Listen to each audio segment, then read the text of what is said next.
मैं सोचा जाने से पहले 2-4 का हिसाब करते हुए चले जाऊंगा। मैं अभी अल्हम्दुलिल्लाह हमारे जो वकील साहब हैं हाईकोर्ट के अंदर लड़ रहे हैं उनके साथ एक मीटिंग करके आया। तो सुप्रीम कोर्ट के अंदर कैसा जाया जा सकता है, एक मीटिंग अभी दिल्ली में चल रही है और इंशाल्लाह कल मैं दिल्ली पहुंचने के बाद बैरिस्टर असदुद्दीन अवैसी साहब ने कुछ सुप्रीम कोर्ट के बड़े लॉयर्स को साथ में लेकर कल एक मीटिंग रखे हैं। आप लोग दुआ करिएगा इंशाल्लाह कि हमारी कानूनी लड़ाई जो है उसमें हमें कामयाबी मिले।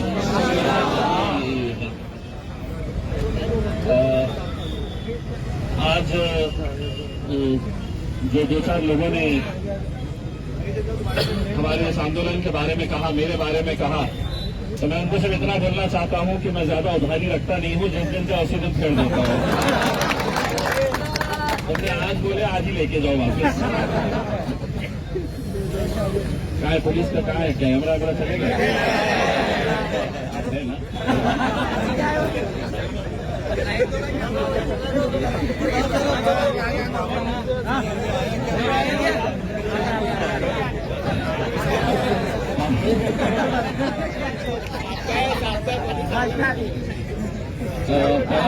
शरद पवार साहब पवार घराने के नौजवान एक एमएलए है जो उन्हीं के पोते रोहित पवार साहब, उन्होंने कहा है कि कुछ पार्टियां जो है वो भारतीय जनता पार्टी को मदद करने के इरादे से ऐसे काम करती है कि जिसका फायदा भारतीय जनता पार्टी को हो करके।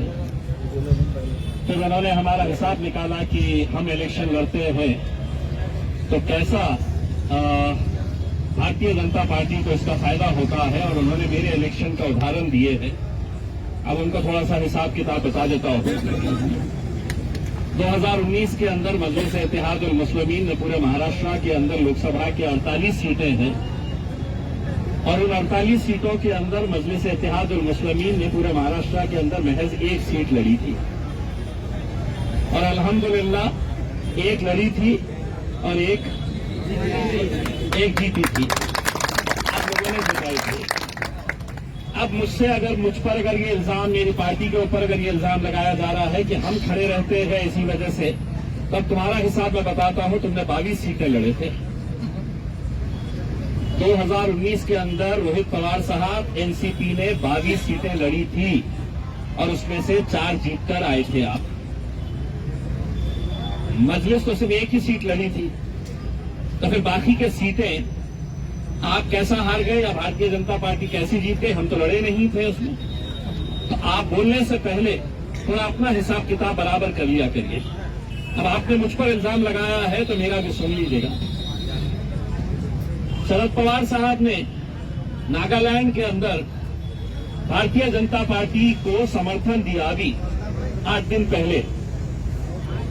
तो पूरा बवाल जब टीवी में हुआ तो पवार साहब और उनकी बेटी दोनों मीडिया के सामने आए और उन्होंने ये तर्क दिया कि हमने भारतीय जनता पार्टी को नहीं सपोर्ट किया, हमने सिर्फ मुख्यमंत्री को सपोर्ट किया। और जब मैंने सुना तो मैंने फौरन पीछे पलट कर देखा कि मेरे को शेंडी एंडी तो नहीं लगी हुई है।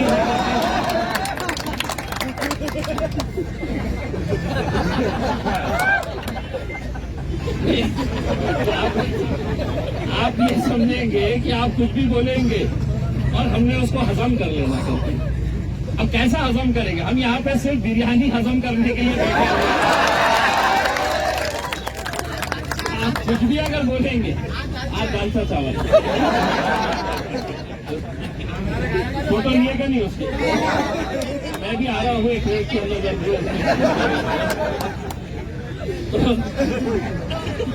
तो ये जो बातें हो रही है।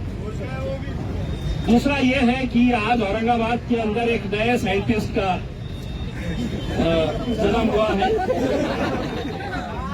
साइंटिस्ट, वैज्ञानिक या साइंसदान जिसे कहते हैं। तो वो साइंसदान कौन है?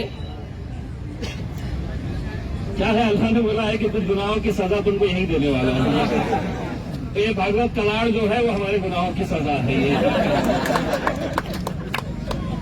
तो उन्होंने बोले मैं भी संजय सिरसाट की जो मांग है उसका पूरा समर्थन करता हूं। अब मांग क्या है? बोले औरंगजेब रहमतुल्लाह की खबर अपन यहां से उठा के हैदराबाद लेके चली जाएगी। मैं ये साइंसदान से पूछना चाहता हूं कि कैसा लेके जाएगी, बताओ। एक बार ईमानदारी से बता दो तो क्या कि हमको भी समझ में आएगा। भैया हमको तो इतना ज्ञान है नहीं, आप लोगों के पास है। मतलब ट्रेन से ले जाएंगे, हाथ पे लेके जाएंगे, ट्रेन से लेके जाएंगे, कैसा तरीका क्या है इसका, ये बताओ।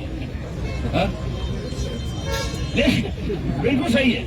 अब इनका पप्पा जो है दिल्ली में बैठे हुए, करार साहब तुम्हारे पप्पा जो दिल्ली में बैठे हैं ना, वो चेंबर से गैस निकाल लेते हैं और जब वो लोग बोलते हैं तो फिर मुझे पलट के देखना पड़ता है।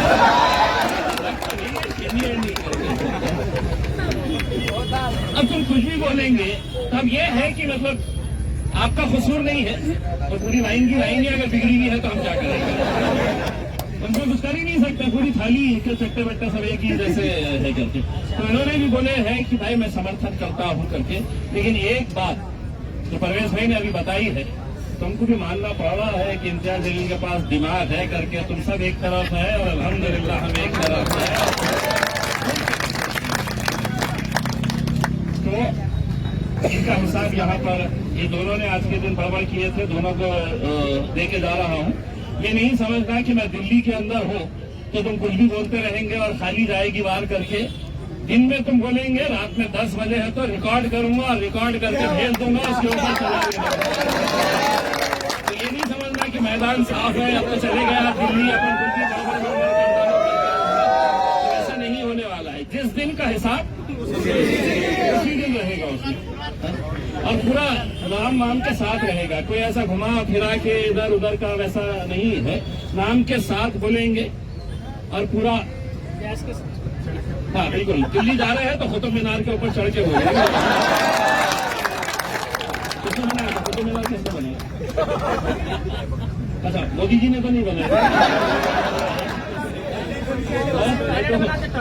तो बोल भी सकते हैं, बोल भी सकते हैं कि नहीं ये तो मोदी जी ने बता दे सकते हैं। तो इसलिए मैं सिर्फ इतना बोलने के लिए आया हूँ। मुझे सुबह दिल्ली निकलना है और आप लोगों की दुआओं का मैं तवक्कार हूँ कि आप लोग जिस मकसद के लिए हम जा रहे हैं कि अल्लाह हमें इतनी ताकत दे कि हम पार्लियामेंट के अंदर खड़े रहकर भी इस्लाम के मुद्दे को हम पार्लियामेंट के अंदर भी उठा सके, पार्लियामेंट के अंदर भी आवाज लगा सके। और आप लोगों की जो भावनाएं हैं, आप लोगों की जो सोच है, आप लोग जो लगातार यहाँ पर बैठे हुए हैं, मुझे जाती तौर के ऊपर बड़ी खुशी हुई कि आज जब इतने सारे लोगों को मैं यहाँ पर देख रहा था।